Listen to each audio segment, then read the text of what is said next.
Hello friends, Sangeeta क्रिएशन्समध्ये तुमचं स्वागत आहे। सगळ्यात आधी सर्वांना श्री स्वामी समर्थ। आज आपण ब्लाऊजचं स्टिचिंग पाहणार आहोत। फ्रंट नेक कटोरी ब्लाऊजचं स्टिचिंग कसं करायचं ते पाहणार आहोत। मी ते ब्लाऊजचं जे पॅटर्न आहे ते कटिंग करून त्याला अस्तर लावून जोडून घेतलेलं आहे। इथं पाहू शकता हा अस्तरचा ब्लाऊज आहे। त्याला मी अस्तर लावून कटिंग करून घेतलेलं आहे। आता आपण याचं स्टिचिंग कसं करायचं ते पाहणार आहोत। चला तर आता आपण स्टिचिंगला सुरुवात करूया। पाहू शकता आता इथे मी हे एक पॅटर्न घेतलेला आहे। आता लेफ्ट साइड राइट साइड असं हे कटोरीचं पॅटर्न असतं। तर आता आपण अगोदर राइट साइडचं स्टिचिंग करणार आहोत। मी ते राइट साइडचं योगपट्टी आणि कटोरीचा जो काही भाग आहे तो घेतलेला आहे। आता इथं स्टिचिंग करताना जी कटोरी आहे ती अशा पद्धतीने ठेवायची आहे।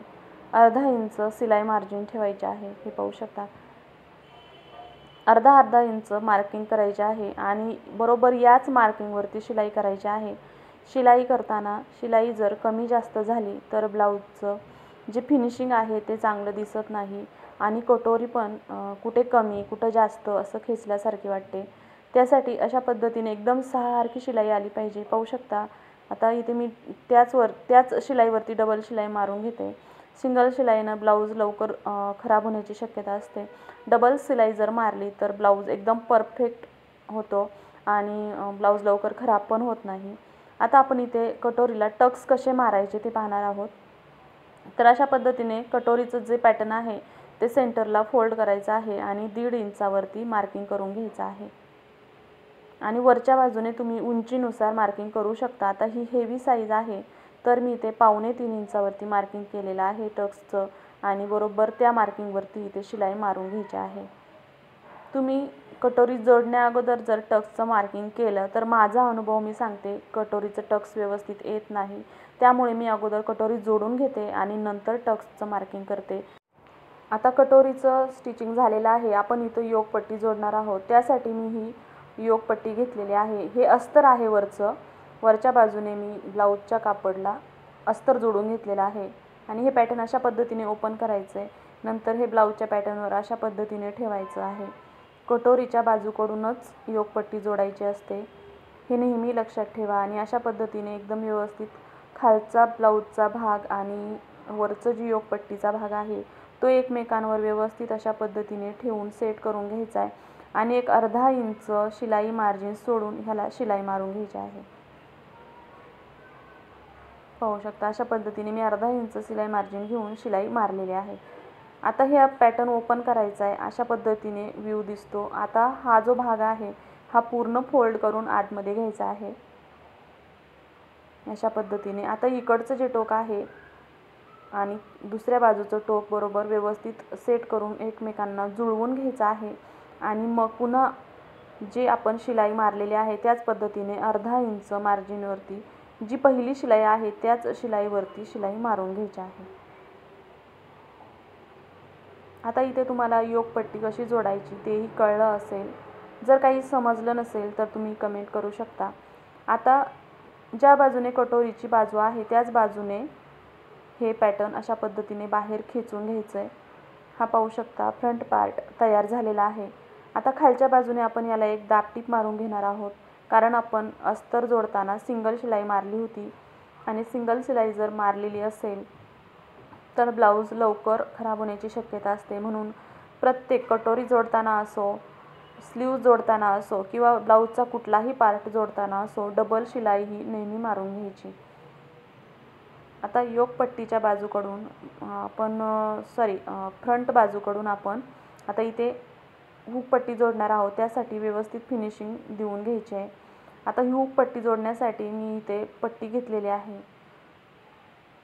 एका बाजूने अर्धा इंचावरती हिला फोल्ड करायचे आणि अशा पद्धतीने वरच्या बाजूने पट्टी ठेवून मग जोडून घ्यायची आहे। आता ही जोडल्यानंतर हा भाग ओपन करायचा आहे। आतल्या बाजूने पुन्हा एकदा दाबटीप मारून घ्यायची आहे आणि मग ही हुक पट्टी अशा पद्धतीने फोल्ड करून घ्यायची आहे। पाहू शकता इथे आपली हुक पट्टी बनवून तयार झालेली आहे आणि आपण स्टिचिंग पण केलेले आहे। आता एक्स्ट्राचा भाग आहे तो कट करून घ्यायचा आहे। खालच्या बाजूने रफ करून घ्यायचं आहे, कारण जर ब्लाऊज ताणला गेला तर तो निघणार नाही. यासाठी हा पार्ट आपला तयार आहे. आता आपण लेफ्ट पार्ट कसा तयार करायचा ते पाहूयात. तर लेफ्ट पार्ट तयार करताना कटोरी वेगळ्या पद्धतीने जोडायची असते. आता अशी कटोरी आपण जोडू शकत नाही. आता अशा पद्धतीने पॅटर्न ठेवायचे आणि अशा पद्धतीने कटोरी त्यावरती सेट करून घ्यायची. आणि मग हे पाहू शकता, अगोदर आपण कटोरी राईट साईडची जोडताना कटोरी वरच्या बाजूने होती, पण आता कटोरी खालच्या बाजूने आहे आणि वरच्या बाजूने ब्लाऊजचा हा भाग येतो.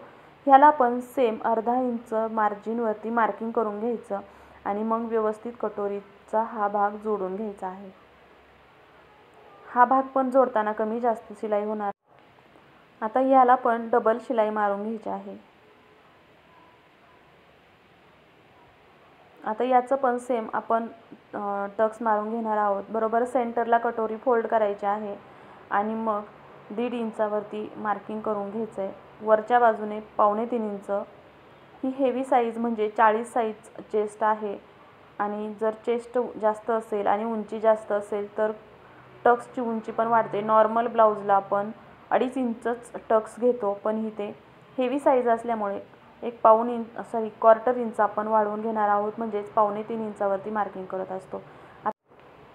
आता राईट साईडची कटोरी आणि क्रॉसपट्टी जशी आपण जोडून घेतली होती त्याच पद्धतीने लेफ्ट साईडची पण कटोरी जोडून घ्यायची आहे. पाहू शकता इथे मी कशी जोडत आहे. हा भाग ओपन झाला की पूर्ण भाग फोल्ड करून आतमध्ये घ्यायचा आहे. हे टोक या टोकावरती ठेवून व्यवस्थित अर्धा इंच मार्जिन ठेवून शिलाई मारून घ्यायची आहे.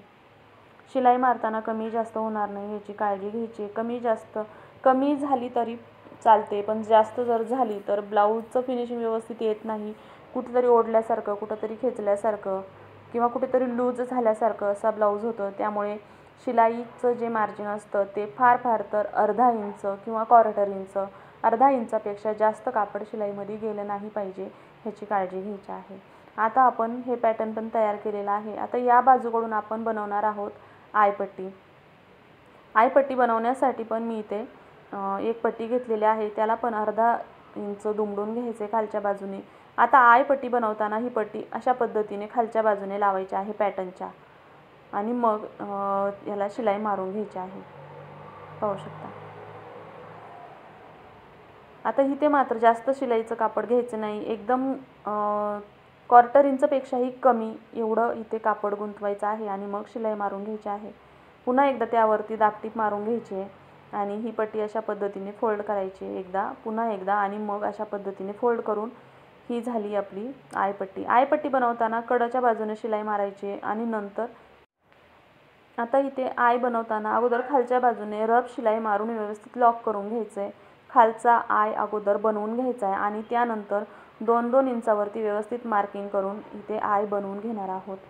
तर मैत्रिणींनो, तुम्हाला जर माझी कटोरीचं स्टिचिंग करण्याची पद्धत जर आवडली असेल तर तुम्ही व्हिडिओला लाईक करा, कमेंट करा आणि चॅनलला सबस्क्राईब जरूर करा. आणि जर तुम्हाला माझे व्हिडिओ पाहायला आवडत असतील तर बेल आयकॉनही प्रेस करा, जेणेकरून मी अपलोड केलेले सर्व व्हिडिओ तुम्हाला अपलोड केल्या इझिली पाहता येतील. पाहू शकता फ्रंट पार्ट तयार झालेला आहे. किती सुंदर असं कटोरीचं लूक आलेलं आहे आणि अशी कटोरी खूप छान बसते. टक्स कुठेही तिरका होत नाही किंवा कमी जास्त होत नाही. अशा पद्धतीने स्टिचिंग एकदा करून बघा. व्हिडिओ पाहिल्याबद्दल धन्यवाद. श्री स्वामी समर्थ.